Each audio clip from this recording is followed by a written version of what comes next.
I freaking love horror games. It very well might just be my favorite genre, actually. Survival horror, to be specific. There's just something so awesome and raw and primal when a game forces you to feel fear and focus on the most basic of all of life's endeavors: survival. That's why today I'll be reviewing the 6th entry in the Silent Hill series, otherwise known as Silent Hill Homecoming.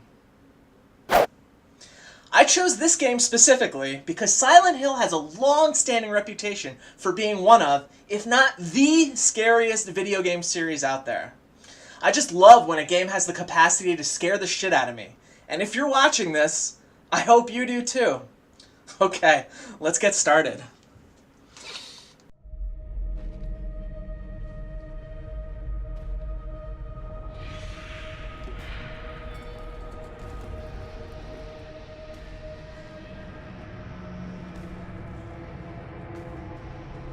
Upon completing Silent Hill Homecoming, I found myself asking some pretty difficult questions. Does a strong affinity for horror games, coupled with a guaranteed M. Night Shyamalan-style plot twist, really justify giving an otherwise mediocre game a positive review? And perhaps more importantly, are these two elements really enough to drive a player forward through the entire 10-hour campaign? Also, if horror games were more commonplace, would I or anybody else really give a shit about the Silent Hill series? I mean, sure, Silent Hill 2 was pretty good, but it seems like none of the other entries were quite able to reach the same level of excellence. Given that this game came out 10 years ago, it's pretty tough for me to judge just how good the graphics are. But everything is pretty passable, and some of the character models were even quite good. However, the highlight of Silent Hill Homecoming's visuals is without a doubt the hellish, rusty industrial environment that you sometimes find yourself pulled into. I guess it's kind of like the Silent Hill underworld or something. I don't know, it's never exactly explained what it is, but it's kind of like hell. It's a shame that these moments are actually few and far between, because they absolutely impressed me with their capacity to make me feel like I was stuck inside of a Saw movie or something. The music in this game is actually great. The hauntingly beautiful opening piano track was more than enough to send shivers down my spine, and so was the scary as hell music that played when the fiery industrial world was on the screen. The music absolutely did a great job of immersing me into the terrifying world of Silent Hill. Likewise, I found the sound effects to be scary. The monster shrieks, the grinding metal sounds, and the voice acting were all pretty good. I have no complaints about any of it. It was all mediocre to good. The story. Okay.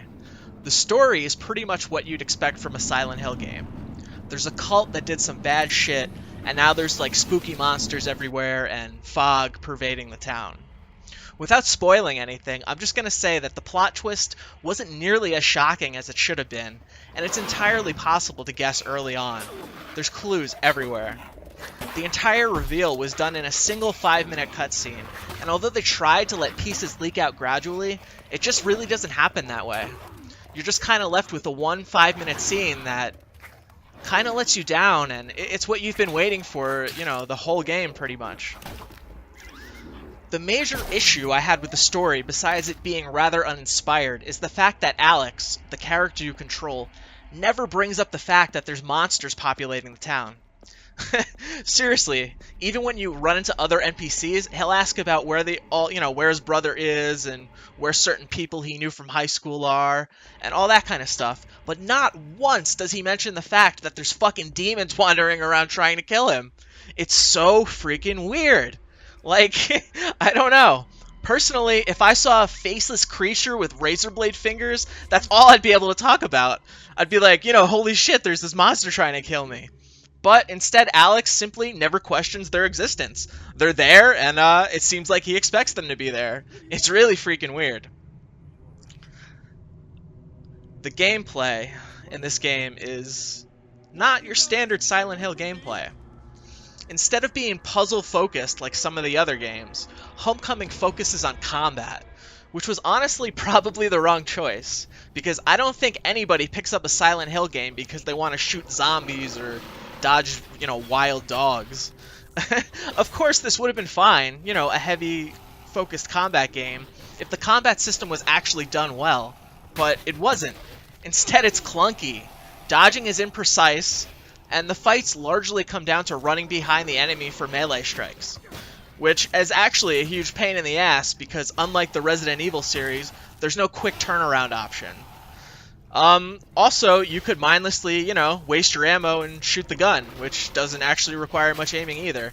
So, yeah, the combat's just really clunky. I also found the AI to be pretty terrible. It was way too easy to get the monster stuck on a desk or a chair and, simply pick them off with absolutely no danger. All in all, plenty of other games have done combat much, much, much better, and the Silent Hill Homecoming team should have known that and chose to focus on things that makes the series unique. The loading times were also pretty atrocious, sometimes forcing me to wait upwards of 45 seconds to simply progress through a door, into the next area. And also, unfortunately, sometimes the game crashed for me, at least 5 or 6 times, and since there's no autosave feature, I was forced to replay a section that, wasn't very fun to begin with quite a few times, and it was kind of a pain in the ass. So, my verdict. Plus, great music and sound design. Plus, provides genuine moments of horror. Plus, good voice acting. Negative, predictable story and underwhelming twist ending. Negative, imprecise and clunky combat system. Negative, long load times. Negative, bad AI. Negative, frequent crashes. While not the best entry in the series, Silent Hill Homecoming is creepy enough to make it worth the playthrough for either longtime fans of the series or horror game aficionados such as myself.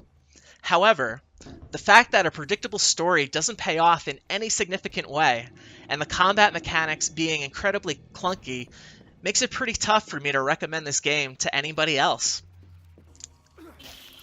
That's why, overall, I'm giving the game a 5.0 out of 10.